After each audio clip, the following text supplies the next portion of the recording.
They not gonna listen, no way. It doesn't bother me. Don't make me know, never mind. I probably need some on my lips. Clean my glasses too. Jared Adam, certified personal trainer, group fitness instructor. As usual, you didn't listen to the last one. Don't listen to this one. Don't listen to me. What do I know? I ain't nobody. But for my conscience, my sanity, the subject is cardio machines. Now, if you don't know what a cardio machine is, treadmill, bike, elliptical machine, rower, Jacob's ladder, ski erg. What I'm really here to do is rethink the philosophy behind using them. The first cardio machine was the treadmill. It was initially used in Egypt as a construction tool. That's how they like lifted large stones. They had niggas walking on a belt and pushing something. Kind of a sled tread machine, but there was a belt involved, right? And then later on, people in Britain was using mill-like system for torture for prisoners, okay? And then after that, it became a recovery tool for people learning how to walk again. And then it was like, oh, we could use this as a training mechanism for athletes. And then they made it available in the gym and everywhere else. Now, if you're on a treadmill, first thing you need to do is find the speed where you are comfortable walking with no assistance. Hopefully that is between 2 and 3. And listen, you can get a lot of work done with just a speed of 3.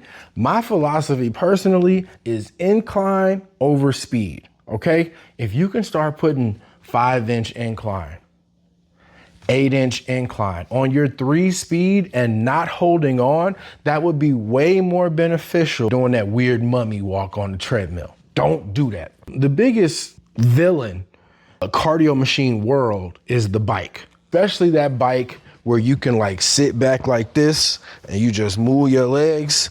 That bike is bullshit. I don't want to say it's bullshit. For old people, if you're 80 years old, if you're 75 years old, get on a bike. If you are recovering from ACL surgery, Achilles surgery, or any lower body injury, hop on that bike.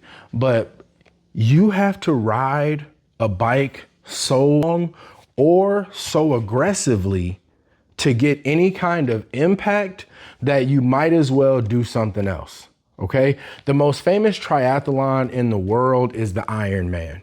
3 events, okay? And I use this as a good way to gauge each activity, okay? You swim 2.5 miles, which doesn't sound like a lot, but if you can swim, you know how hard it is to swim 2.5 miles, okay? Then you run a marathon. That's 26.2 miles. People just ran a marathon. The Chicago Marathon just passed, but it's difficult. There's 13 times the amount of running you have to, or of swimming you have to do. You know how much they have to ride the bike? You have to ride the bike 126 miles. So you swim 2 miles, you run 26 miles, and you ride the bike 126 miles. Get off the bike. Unless you're on a spin bike, unless you're in a spin class and you're up there, turning that intensity up, but that's a totally different thing, and that's not what we're talking about. If you're on the treadmill, bring the incline down, take the hands off, okay? Find where you're comfortable, and then add some incline.